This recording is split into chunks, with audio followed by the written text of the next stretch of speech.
Every morning, millions of people wake up exhausted not from hard work, but from chasing small hits of pleasure that promise relief and quietly steal ambition.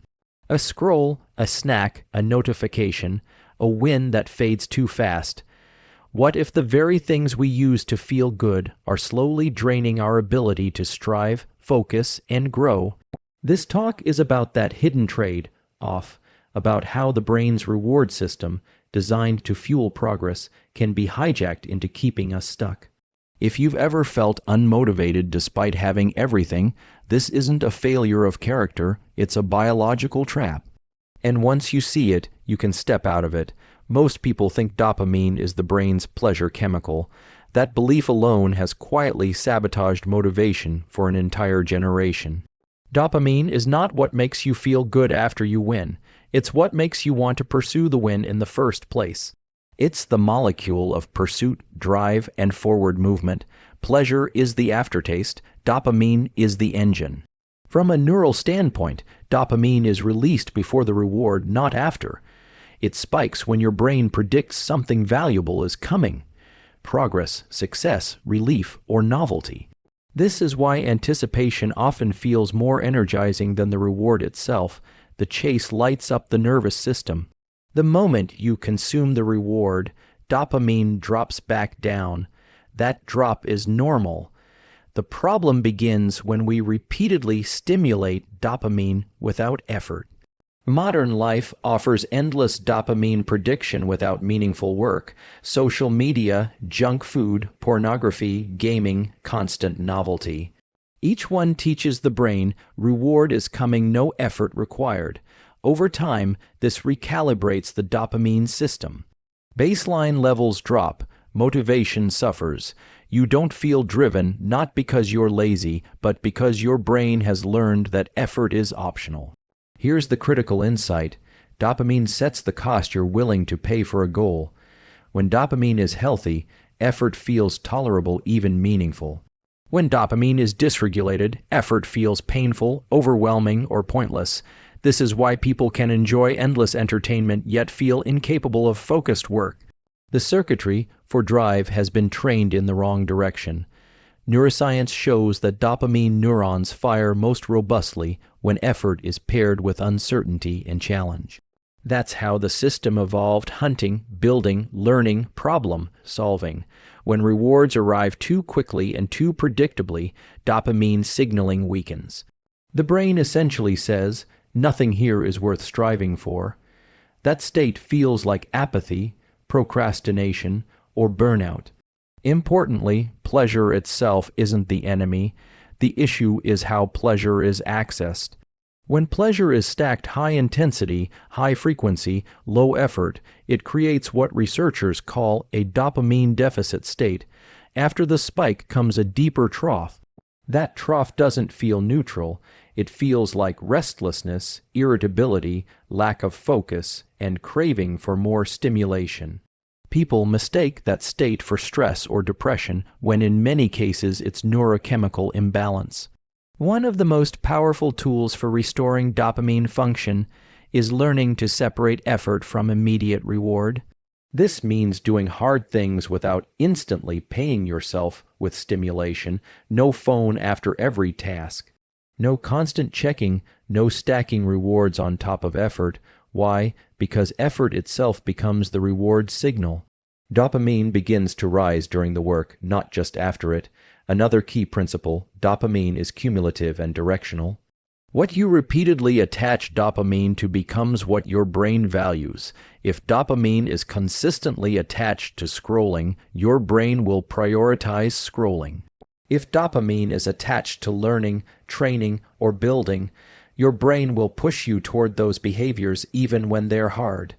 This reframes motivation completely. You don't wait to feel motivated. You train motivation through behavior. The nervous system doesn't respond to intentions or affirmations. It responds to patterns. Each time you choose effort over ease, you recalibrate the system. Slowly but reliably, the takeaway is simple but uncomfortable. If you want more drive, you must protect dopamine. Not by eliminating pleasure, but by respecting its timing, intensity, and cost. Motivation isn't something you summon. It's something your brain generates when the reward system is aligned with effort. Fix the system and drive follows. The human nervous system evolved in an environment where rewards were delayed, uncertain, and effort dependent. Food required hunting or gathering, safety required vigilance, mastery required repetition. Dopamine adapted to that world. Today, the landscape is inverted. Rewards arrive instantly, effortlessly, and in endless supply, and the brain has not caught up. Instant rewards feel harmless because they're small. A quick scroll, a short video, a sugary snack. A notification, each one produces a brief dopamine spike, but the brain doesn't measure rewards by size alone. It measures frequency. When dopamine is activated too often without effort, the system downregulates. Receptors become less sensitive. Baseline dopamine drops, and what drops with it is your willingness to work toward long-term goals. This is the paradox. The more frequently you stimulate dopamine with instant rewards, the less motivated you feel overall. Not because you lack discipline, but because your brain is adapting exactly as it's designed to. Dopamine is a teaching signal. It tells the brain what is worth repeating. When the signal says reward without work, the brain learns to avoid effort. Neuroscience shows that long-term drive depends on delayed gratification. When effort precedes reward, dopamine doesn't just spike, it ramps. That ramping is what sustains focus, persistence, and resilience. Instant rewards flatten that ramp. They shortcut the process. Over time, the brain stops generating dopamine in response to effort alone. Work feels heavier, concentration fragments, you crave stimulation before you've earned it. Importantly, this effect is subtle. People don't wake up one day unmotivated. They slowly lose tolerance for boredom, stillness, and challenge. Tasks that once felt manageable now feel exhausting. The brain has been trained to expect a hit of novelty every few minutes. Without it, dopamine levels dip below baseline, creating a low-grade sense of dissatisfaction. This is why multitasking with rewards, music, videos, notifications during work is so damaging. It teaches the brain that effort is only tolerable when paired with pleasure. Remove the pleasure, and effort collapses. The nervous system becomes dependent, not driven. There's also a time-scale problem. Dopamine operates on prediction. Instant rewards collapse the time horizon of motivation. The brain becomes focused on now, not later. Long-term goals, fitness, learning, building something meaningful lose their pull because their rewards are delayed. The dopamine system simply stops allocating energy to them. The solution isn't extreme deprivation. It's strategic delay. You intentionally create space between effort and reward. You allow mild discomfort without immediately anesthetizing it. This does two things. First, it raises baseline dopamine over time. Second, it retrains the brain to associate effort with progress rather than punishment. One powerful practice is removing high dopamine stimuli at the start of the day. When you begin your morning with instant rewards, you set a low-effort threshold for the entire day. The brain says this is the standard. In contrast, starting with effort movement, focused work, learning, primes dopamine to rise through action. Another key principle, protect boredom. Boredom is not a flaw in the system. It's a signal that dopamine is low and seeking direction. If you immediately fill boredom with stimulation, you miss the opportunity to redirect dopamine towards something effortful and meaningful. Boredom, when tolerated, becomes the doorway to motivation. Over time, reducing instant rewards restores what many people think they've lost forever: hunger for challenge. Focus returns, drive feels natural again. You don't force discipline, you uncover it. Long-term motivation isn't built by chasing pleasure. It's built by teaching your nervous system that effort itself predicts reward. Your brain does not measure pleasure in absolute terms, it measures it relative to baseline. Dopamine functions like a thermostat for motivation. When stimulation is rare and effort-based, small wins feel powerful. When stimulation is constant and intense, even big wins feel flat. This is not a failure of gratitude or mindset. It's basic neurobiology. Every time dopamine spikes above baseline, the brain compensates by pushing levels below baseline afterward. This is known as opponent process. The higher and more frequent the spike, the deeper the drop that follows. Over time, with repeated overstimulation, the baseline itself shifts downward. What once felt exciting becomes normal. What once felt normal becomes boring. What once felt boring becomes intolerable. Modern environments are saturated with supernormal stimuli inputs that the brain did not evolve to handle. High contrast visuals, rapid novelty, extreme flavors, endless social feedback, each one drives dopamine far above natural levels. The brain responds by protecting itself, reducing receptor sensitivity and lowering tonic dopamine. The result is a chronic state of low motivation and restlessness. This explains a common experience. People are not unhappy, yet they don't feel driven. They're not depressed, yet they feel flat. They're constantly stimulated, yet deeply unmotivated. The reward baseline has been artificially elevated, and the nervous system can no longer generate excitement for ordinary effort. Importantly, overstimulation doesn't require addiction. Level behavior. Small, frequent exposures are enough. Checking your phone dozens of times per day, snacking constantly, background entertainment while working. Each hit seems insignificant, but dopamine integrates across time. The system responds to patterns, not intensity alone. When the baseline is high, the brain demands more stimulation just to feel neutral. This creates a loop. Stimulation, right arrow crash, right arrow craving, right arrow more stimulation. Effort-based activities can't compete because they produce slower, smaller dopamine increases. The brain deprioritizes them. This is why people abandon goals they genuinely care about. They can't feel the reward signal anymore. The key insight is that motivation depends on contrast. Dopamine is released in response to change, not excess. When everything is stimulating, nothing is motivating. By lowering overall stimulation, you restore contrast. Ordinary effort becomes rewarding again. This is where the concept of dopamine resets is often misunderstood. You don't reset dopamine by eliminating pleasure for a day. You reset it by reducing high-intensity stimulation long enough for baseline to recover. This process is gradual. The first phase often feels worse. Low energy, irritability, boredom. That's the system recalibrating. During this period, effort feels harder before it feels easier. That's not a sign you're doing it wrong. It's a sign the baseline is rising back toward normal. If you reintroduce overstimulation too early, the system snaps back to the old set point. One of the most effective strategies is stimulus budgeting.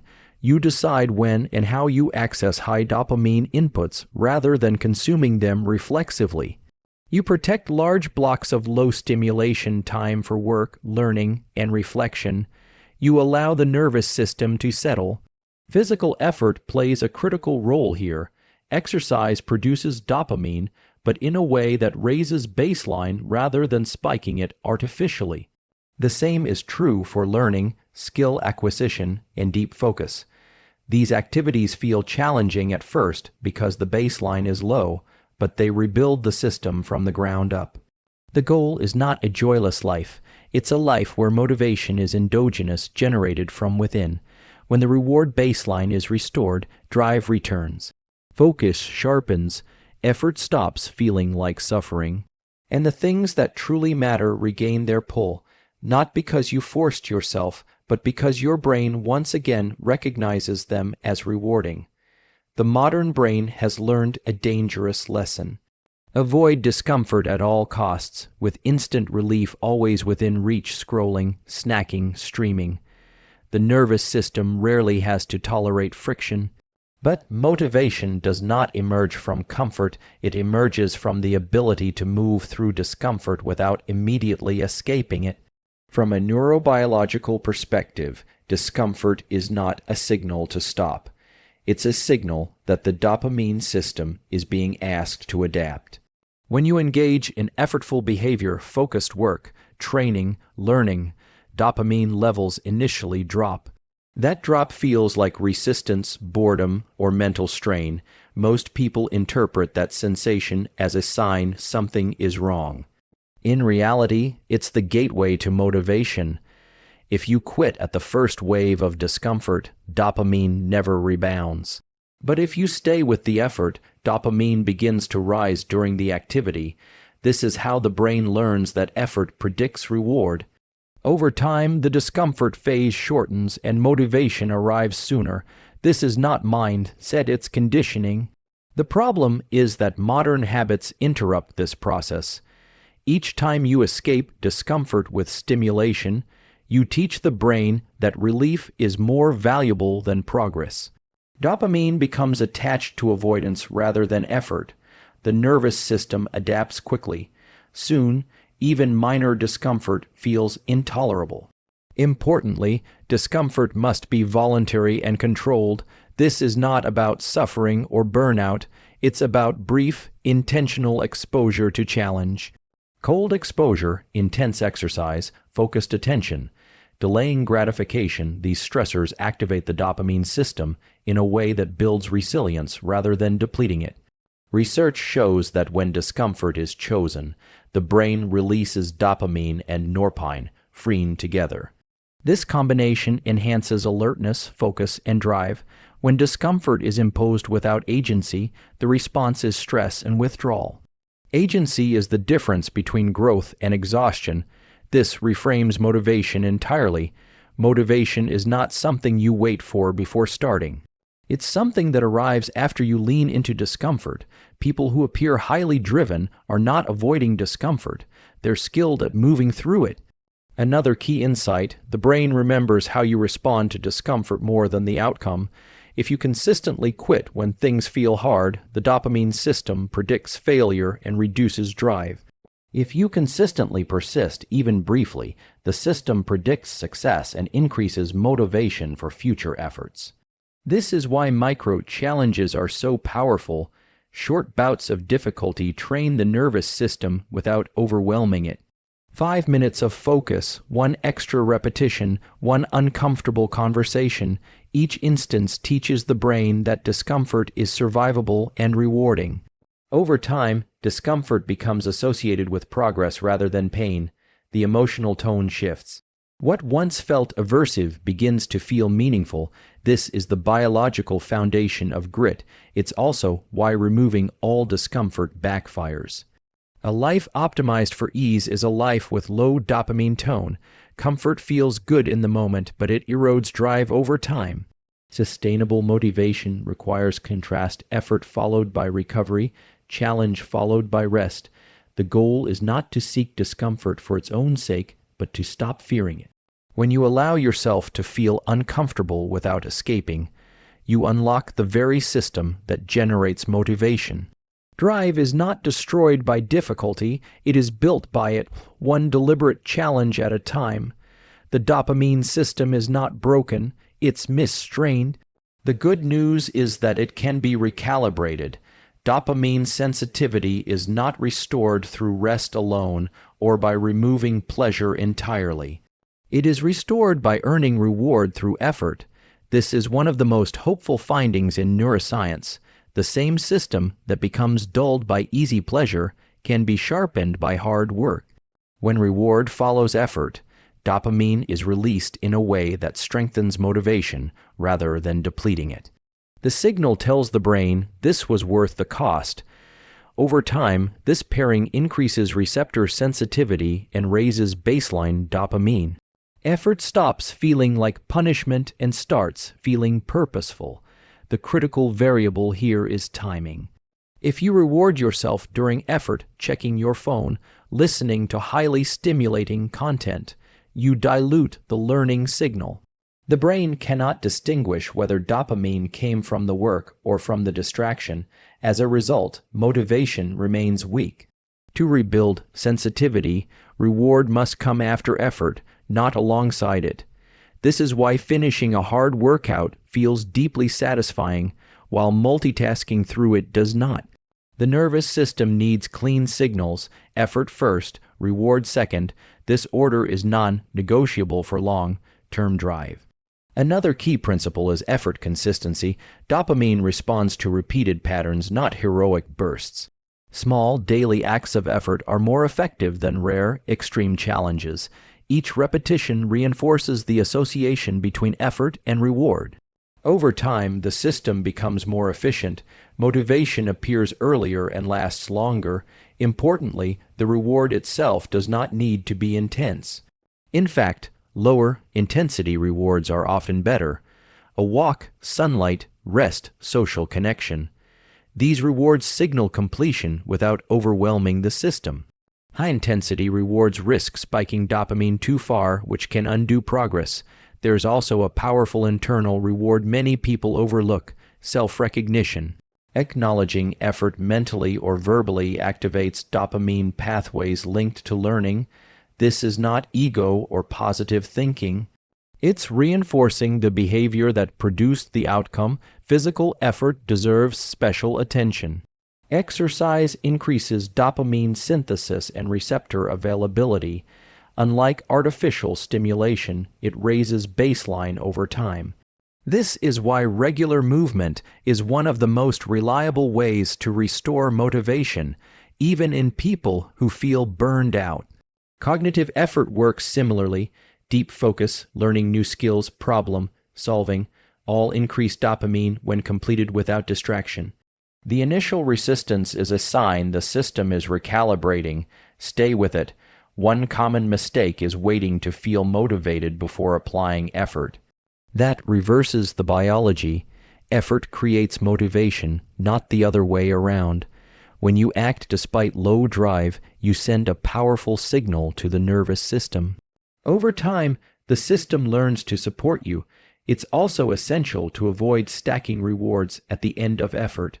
One reward is enough. Multiple high dopamine rewards can overshoot the system, leading to a crash. The goal is steady elevation, not spikes. Effort-based rewards rebuild trust between you and your brain. The system learns that discomfort leads somewhere meaningful.